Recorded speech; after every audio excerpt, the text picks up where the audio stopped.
제가 봉독해 드리겠습니다. 어떤 사람이 다윗 왕에게 아뢰어 이르되 여호와께서 하나님의 괴로 말미암아 오벳 에돔의 집과 그의 모든 소유의 복을 주셨다 한지라. 다윗이 가서 하나님의 괴를 기쁨으로 메고 오벳 에돔의 집에서 다윗 성으로 올라갈새 여호와의 괴를 맨 사람들이 6걸음을 가매 다윗이 소와 살찐 송아지로 제사를 드리고 다윗이 여호와 앞에서 힘을 다하여 춤을 추는데 그때에 다윗이 배 에봇을 입었더라. 다윗과 온 이스라엘 족속이 즐거이 환호하며 나팔 불고 여호와의 궤를 메어오니라. 여호와의 궤가 다윗 성으로 들어올 때에 사울의 딸 미갈이 창으로 내다보다가 다윗 왕이 여호와 앞에서 뛰놀며 춤추는 것을 보고 심중에 그를 업신여기니라. 여호와의 궤를 메고 들어가서 다윗이 그것을 위하여 친 장막 가운데 그 준비한 자리에 그것을 두매 다윗이 번제와 화목제를 여호와 앞에 드리니라. 다윗이 번제와 화목제 드리기를 마치고 만군의 여호와의 이름으로 백성에게 축복하고 모든 백성 곧 온 이스라엘 무리에게 남녀를 막론하고 떡 1개와 고기 1조각과 건포도 떡 1덩이씩 나누어 주매 모든 백성이 각기 집으로 돌아가니라. 다윗이 자기의 가족에게 축복하러 돌아오매 사울의 딸 미갈이 나와서 다윗을 맞으며 이르되 이스라엘 왕이 오늘 어떻게 영화로우신지 방탕한 자가 염치 없이 자기의 몸을 드러내는 것처럼 오늘 그의 신복의 계집종의 눈 앞에서 몸을 드러내셨도다 하니 다윗이 미갈에게 이르되 이는 여호와 앞에서 한 것이니라. 그가 내 아버지와 그의 온 집을 버리시고 나를 택하사 나를 여호와의 백성 이스라엘의 주권자로 삼으셨으니 내가 여호와 앞에서 뛰놀리라. 내가 이보다 더 낮아져서 스스로 천하게 보일지라도 내가 말한 바 계집종에게는 내가 높임을 받으리라 한지라. 그러므로 사울의 딸 미갈이 죽는 날까지 그에게 자식이 없으니라. 아멘. 말씀을 곧장 증거하는 시간을 갖습니다. 오늘 제목의 말씀이 이보다 더 낮아져 보일지라도 라는 제목의 말씀이 되겠습니다. 다윗이 사울 왕의 뒤를 이어 이스라엘의 두 번째 왕이 됩니다. 몇 년 동안 다스리죠? 약 40년 동안 통치하게 됩니다. 40년 동안 통치하는 과정 속에 기간들이 있죠. 헤브론이라는 곳에서 7년을 통치하게 되고 예루살렘에서 33년을 통치하게 됩니다. 헤브론에서의 통치가 참 중요해요. 모든 다윗의 통치 기간의 어떤 기본이 되어지죠. 그 헤브론에서 통치하는 7년 기간은 그 통치력이 남쪽 유다 쪽만, 그러니까 우리나라로 치면 남한만 이렇게 통치를 하게 된 겁니다. 그런데 7년 후에 이제 드디어 남북이 하나로 통일되어져서 이제 예루살렘으로 통치하게 되는데 참 하나님의 섭리가 귀하죠. 우리가 성경 말씀 보게 되면은 하나님께서 모세와 이스라엘 백성들을 통해서 가나안 땅을 정복하게 만드는데 다른 것들을 약속한 대로 다 정복이 되어지게 돼요. 그런데 다윗 때에 이르기까지 그 당시 여부스라는 곳만 정복이 안 돼요. 여부스라는 곳. 그래서 이스라엘 전체 그 땅 안에 여부스가 있지만 우리나라로 치면 이런 거랑 똑같죠. 우리나라 전체 지도가 있지만은 경기도 안에 뭐가 있어요? 서울 특별시가 있잖아요. 그런 것처럼 전 이 가나안 땅 이스라엘 땅 안에 있는데 거기 여부스라는 곳만 정복이 안 돼. 그래서 거기에는 여부스 족속이 통치하고 있고 다른 쪽은 다 쉽게 표현하면 이스라엘 족속이 통치하고 있는 이러한 시대 가운데 있었어요. 마치 우리나라의 지금 현재의 남과 북으로 갈라져 있잖아요. 그래서 남쪽으로 2km, 북쪽으로 2km 해가지고 비무장지대라 해가지고 이쪽은 남쪽도 들어가면 안 되고 북쪽도 들어가면 안 돼. 약 한 4km 정도. 맞죠? 4km 정도 비무장지대를 이루어서 거기는 우리 땅도 아니고 북쪽 땅도 아니고 그런 땅인 것처럼 다윗 시대에 이르기까지 그곳이 바로 여부스라는 곳이었단 말이죠. 우리가 그냥 볼 때는 몰라요. 왜 이러지? 왜 또 저쪽을 갖다 다스리지 못할까? 객관적으로는 이유는 돼요. 왜 이유는 되는가 하면은 이 예루살렘은 그 남쪽, 그 네게부 쪽, 유쪽, 남쪽 쪽에서 제일 높은 지역이야.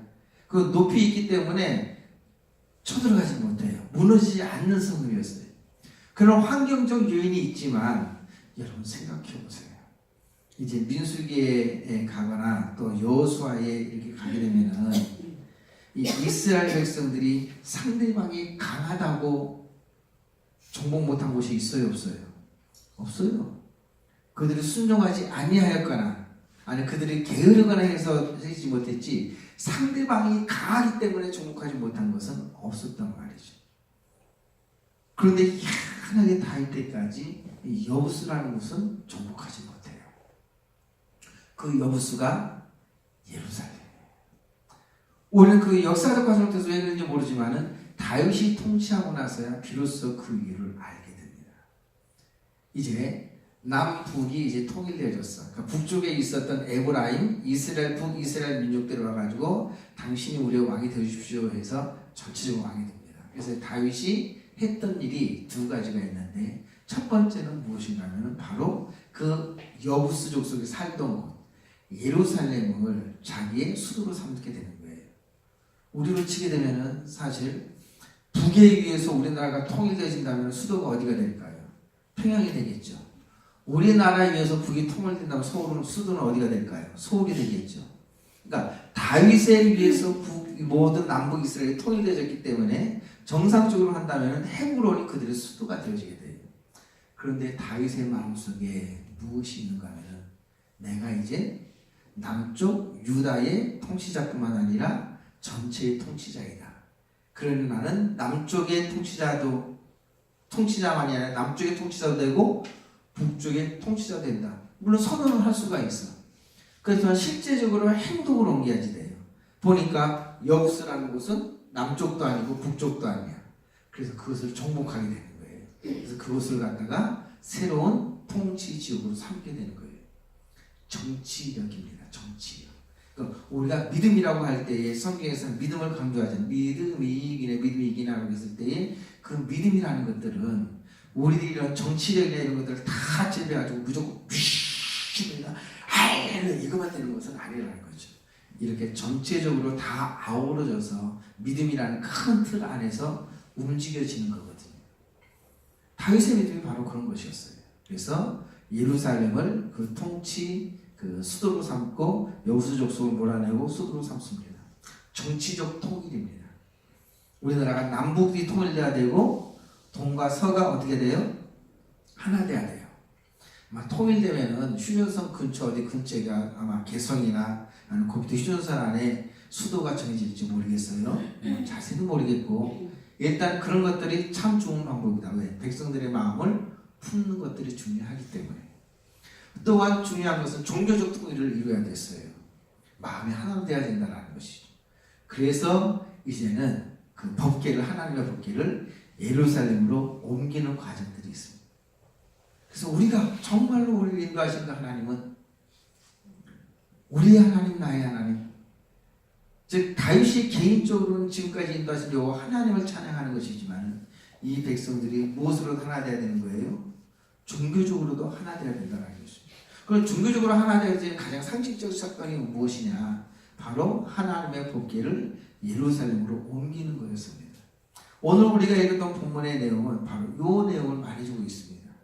다윗에 의해서 하나님의 법궤가 어디? 기럇여아림에 있던 그 법궤가 이 여리고로 옮겨지는 이 내용들을 말해주고 있다.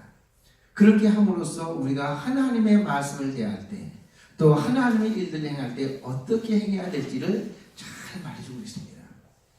여러분 하나님께서 우리가 베푸신 은혜들이 있을까요? 없을까요? 있죠. 그래서 그 은혜들을 기억하는 것 참 중요해요.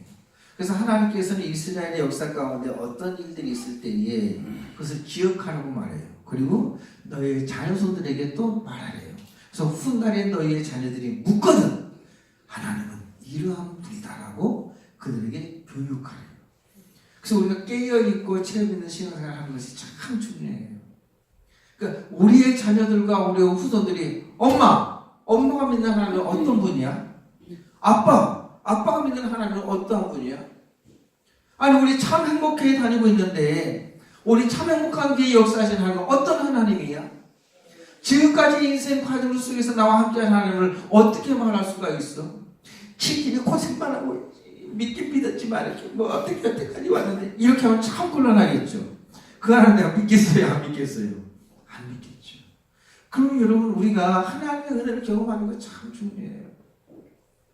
많이 경험하십시오. 많이 체험하십시오. 하나님께서는 찾는 자 만나주겠다고 말씀해주고 있어요.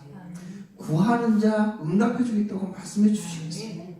오늘 찬송에는 좀 문을 두드리는 자 내 하나님 앞에 열어주시겠다고 약속해주고 있어요. 구하는 자마다 얻을 것이요 말씀해주고 있습니다. 그래서 전해줘야 돼요. 너희들이 하나님을 믿어야 될 이유가 있다는 거예요. 너희들이 봐왔지 않느냐. 지금까지 인생길 속에서 역사하신 하나님은 바로 이러한 하나님이었다라고 우리 후손들이 말할 때 자녀들이 고개를 어떻게 할 줄 알아야 돼요? 끄덕할 줄 알아야 돼요. 그런데 엄마는 그래서 은혜 받았을지 모르지만 나는 그 하나님을 안 믿어.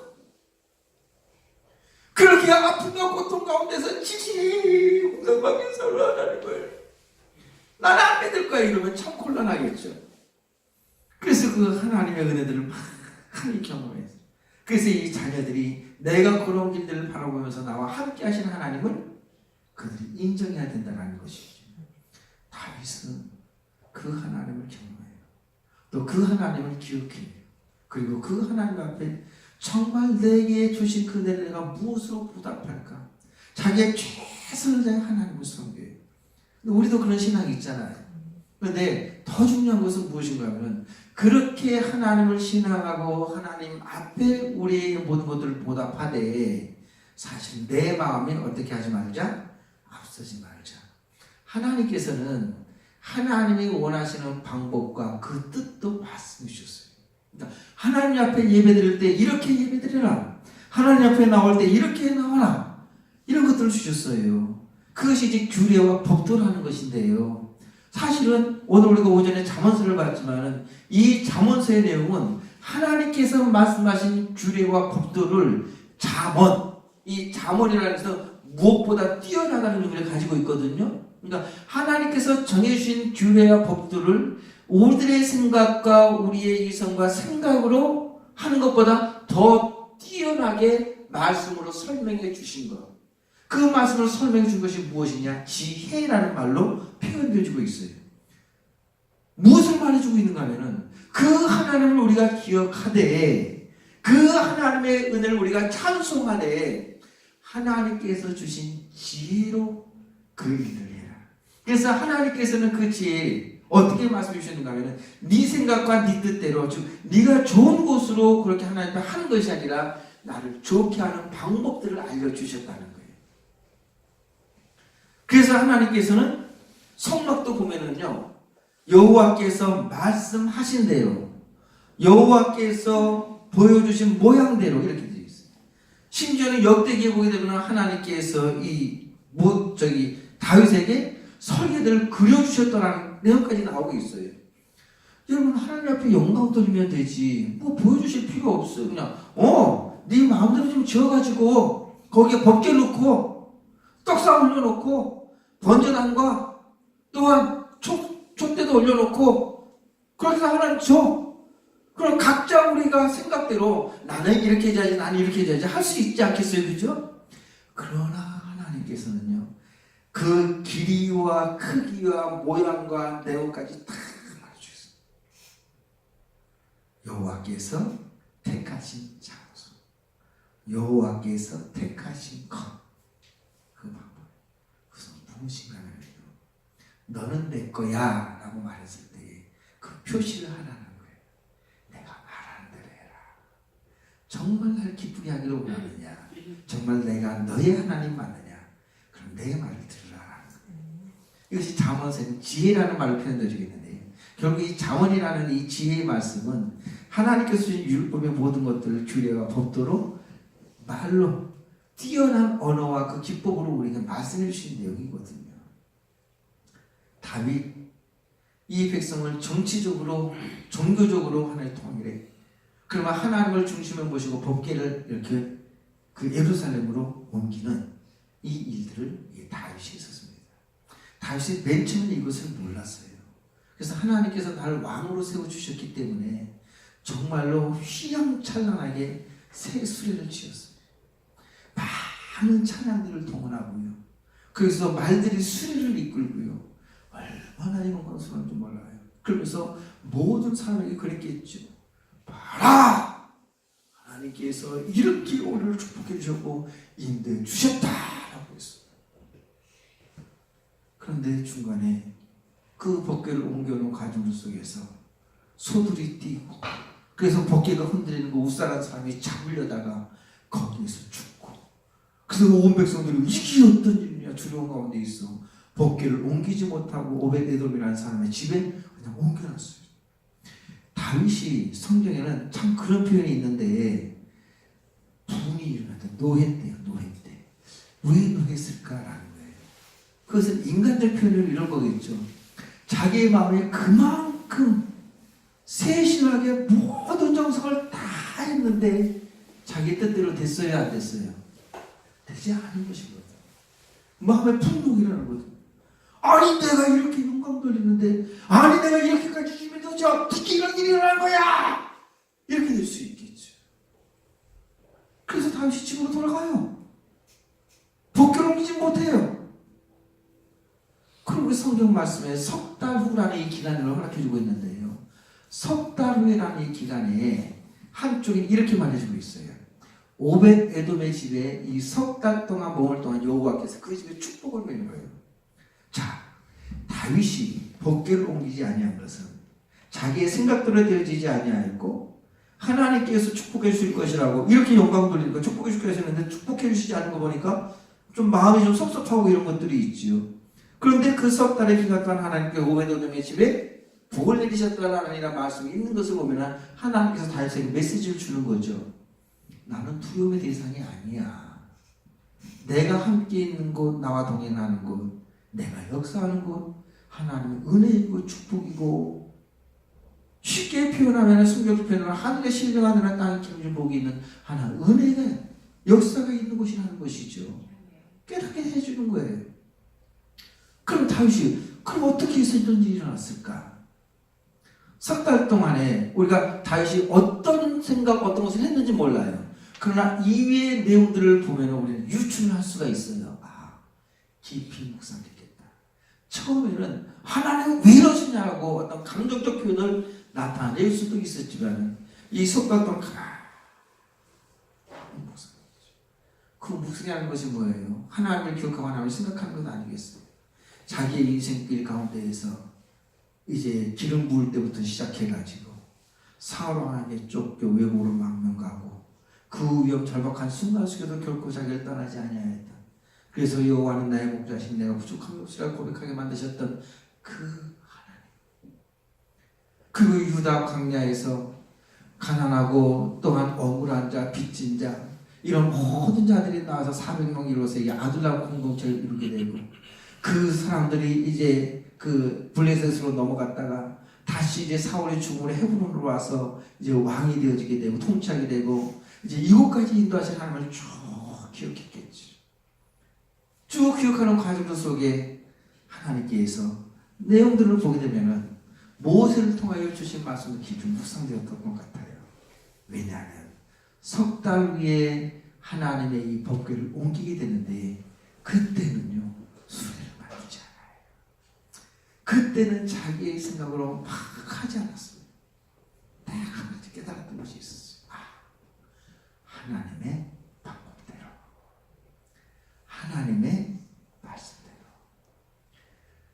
내가 좋다고 생각하는 것, 또 내가 원하는 방법, 내 생각에 옳다고 하는 그것이 아니라 하나님께서 가르쳐주신 것이 있습니다.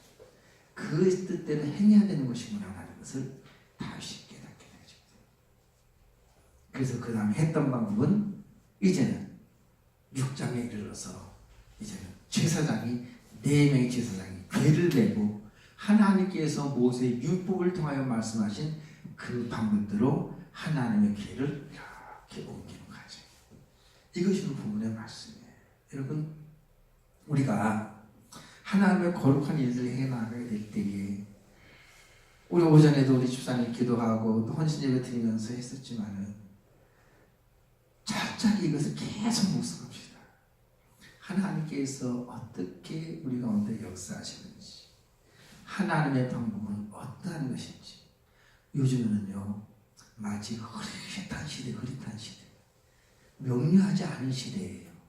명료하지 않은 시대라는 것은 하나님을 대체할 만한 그 다른 것들이 좀 너무나 많이 있어. 그래서 교회가 거룩성을 갖다가 회복하기가 힘들어요. 더러워졌다는 것이 아니라 세상적인 그 아름다움과 세상적인 그 황홀함이 교회 안에 들어가지고 뒤섞여 버린다니까요. 그래가지고 교회의 정체성이 교회긴 교회인데 교회가 아닌 것들이 많이 있거든요. 이스라엘 백성들이 광야 생활 가운데에서 하나님을 갖다 배반하게 되는 이 결정적 계기가 민수기서는 그렇게 기록하고 있어요. 섞여 사는 무리들로, 섞여 있는 무리들로 인하여, 섞여 있는 것은 하나님 앞에 철저히 교육 훈련을 받았던 그 사람들이 아니라 그냥 6월절 전날에 하나님의 말씀을 들어 누군지 어린 양을 잡아 좌우 임방과 설주에 바른 자 넘어가 6월 됐어. 그래서 하나님의 그 말씀 그것이 내용이 어떤 것인지 잘 몰라. 그렇지만 이스라엘 백성과 함께 하신 하나님을 알고 그냥 이스라엘 중에 섞인 무리가 된 거예요.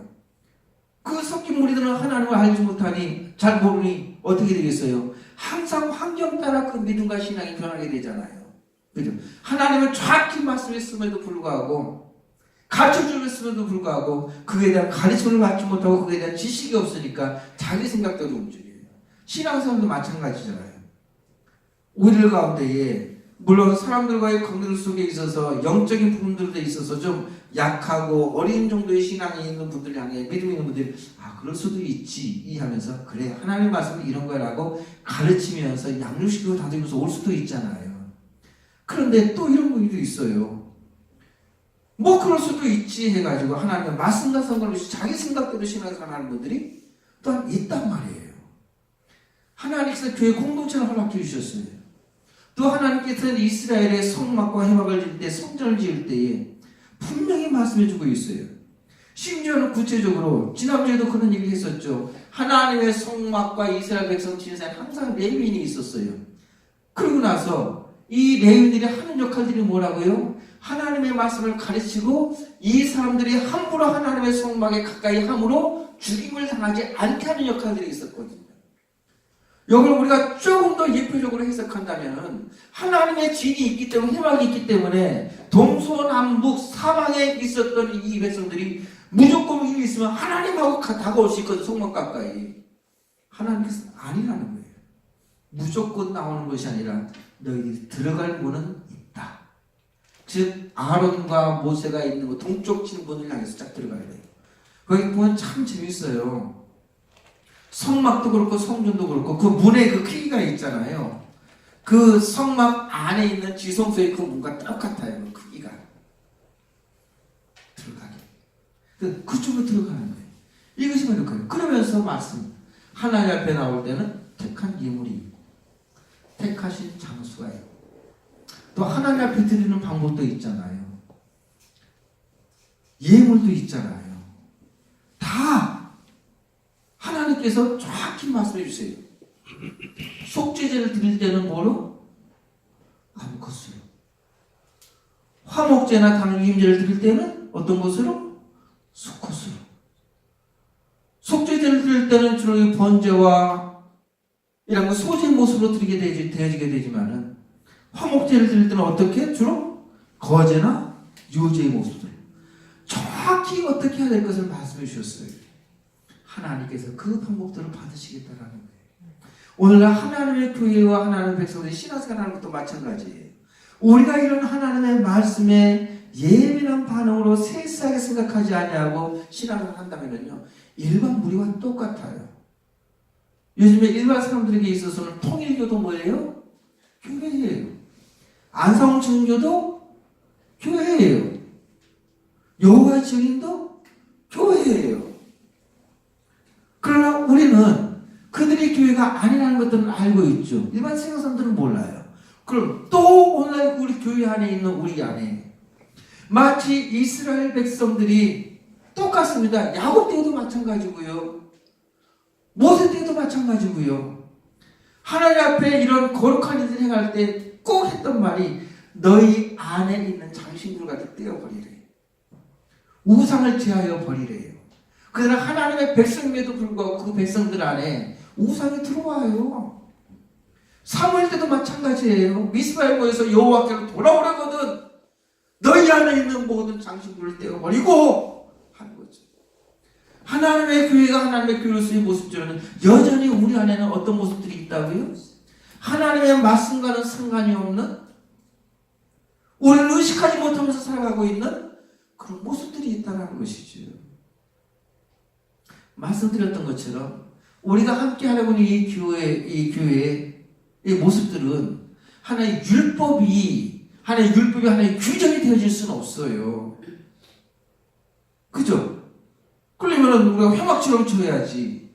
그러나 우리가 아는 것은 예수 그리스도의 피로 거룩하게 된 우리가 하나님의 백성들이 어떻게 해야 되는가라는 구체적인 행위의 모습들을 볼 때에는 믿음이라는 전체적인 포괄 안에 우리들이 들어와 있어. 그래서 하나님 주신 참된 자유가 있지만 하나님께서 주신 자유를 내 멋대로 하는 것이 아니라 그럼 이제 어떻게 정말로 하나님의 방법대로 말씀대로 우리가 살아야 될까라는 구체적 조항은 우리가 율법을 공부해야 돼요. 그것이 그 말씀이 예표하는 바 의미를 따라가지고 생활하게 될 때 거룩의 모습이 우리를 통하여 드러날 수 있다는 거죠. 여러분, 우리가 하나님의 교회를 이제 이전하게 되고 또 준비하고 계속 기도하고 있습니다.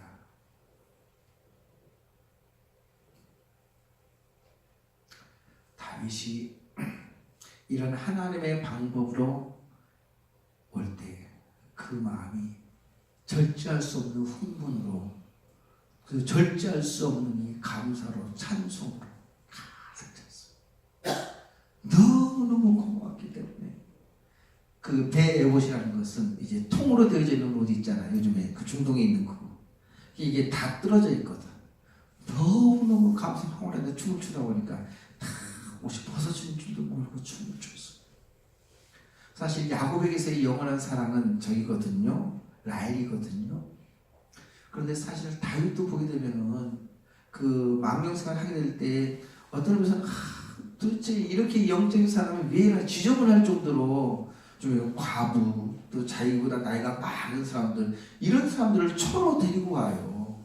그래서 왜 이런가 이렇게 보게 되면은 어떤 그 안에 사실은 나중에 이제 다윗의 모습을 보게 되면은 그 사울의 그 딸이었던 누구? 미갈을 엄청 많이 살아요. 그래서 나중에 이제 사울의 포였던 아브넬이 다윗에게 와가지고 이제 우리가 통일되길 원한다, 우리가 다스려져라 했대. 다윗이 조건은 다른 거 없었어요. 미갈을 데리고 와라. 그래서 다른 말로 말하면 그렇게 망명생활을 하면서도 이 다윗이 잊지 못했던 마음속에 한 여인이 미갈이라는 여인이었어요. 그래서 이 예루살렘에 데리고 와가지고 생활하게 되는데 미갈이 그것을 봤거든요. 그러니까 어떤 의미에서는 미갈은 뭐 잘은 모르겠어요. 그러나 상상적으로 해보면 다윗이 그 정도로 좋아했고 사랑했다는 정도면 어떤 성격도 상당히 밝고 쾌활하고 맑으면서 이쁘고 사랑스럽고 뭐 그랬었던 것 같아요. 그러니까 다윗에게 함부로 대해도 이승훈 집사님, 오석자 집사님 함부로 대해요? 그런다고 그게 답이야. 그 이쁘고 사랑스러운 거야. 그냥 아무렇게나 해도 사랑스럽고 그런 거야. 임영 집사님, 박정 집사님한테 함부로 그래요? 그렇구나. 그것도 박정 집사님한테 사랑스럽고 그런 거야. 미갈의 입장에서 볼 때에도 이 다윗이 보니까 저게 무슨 짓이야? 왕이 채통을 받아가지고. 우리 저기 김용원 집사님하고 신현석 집사님 저렇게 무기는 것 같지만 요 대보세요. 얼마나 그냥 막 이렇게 하는지 몰라요. 신현석 집사님은 저렇게 이렇게 하는 사랑스러워. 아무튼 막 그렇게 되는 거예요. 그런데 그것이 어떤 조롱과 멸시로 드러나게 된 거야. 그래서 그래. 아니 내가 이렇게 잘 은혜 받고 쳐다보고 있는데 왜 목사님 내 얘기는 안 하는 거야? 예, 해줄게요. 손순영 권사님도 보면 올해 한준섭 집사님한테 얼마나 이게 덩어리인지 몰라요. 뚱하게 이렇게 쓴 것 같잖아요. 전화하고서 야 목사님 예 아이고 닭살 돌아요. 아무튼 다른 사람 기대하지만 여기서 끝. 아무튼 그래. 조롱을 하고 업신여기고 까먹는다고 이랬었어요. 근데 다윗이 했던 말이 있어요. 여호와 앞에서 한 거야. 여호와 앞에서 한 거야. 너무 멋있잖아요. 여호와 앞에서. 가장 가까이 있는 사람이 나를 조롱하고 멸시하고 그래도 여호와 앞에서 한 거야. 이것이 다윗의 말이었습니다. 당신이 그렇게 한다 할지라도 여호와 앞에서 나는 마음껏 뛰노랬다. 세상 사람들이 아무리 멸시하고 조롱한다 할지라도 교회는 그렇게 하는 게 아니야. 신앙생활은 그런 게 아니야 라고 할지라도 여호와 앞에서 하는 거야. 이것이 하나님의 말씀과 하나님의 뜻이라면 여호와 앞에서 나는 뛰놀 것이다. 더욱이 네가 조롱하고 멸시하는 그것보다 더 낮아져 보일지라도 나는 그렇게 하리라. 여러분 정말 우리가 작고 보잘것없지만 하나님 앞에서 이런 공동체 이루어야 되지 않겠습니까? 이런 교회 세워야 나가야 되지 않겠습니까? 적어도 하나님께서 주신 그 은혜를 따라 우리에게 역사하사 마치 하나님의 법궤를 옮겨두듯이 우리 교회가 이전될 때도 하나님 철저하게 하나님의 은혜에 의해서 움직이게 해주십시오. 하나님께서 함께 하시는 하나님의 방법대로 우리가 따라가게 해주십시오. 이것은 물질에 많고 적음의 문제가 아니에요. 성도에 많고 적음의 문제가 아니에요. 여호와 앞에서 여호와 앞에서 여호와 앞에서 우리 기도하겠습니다. 찬양 드리고 기도하겠습니다.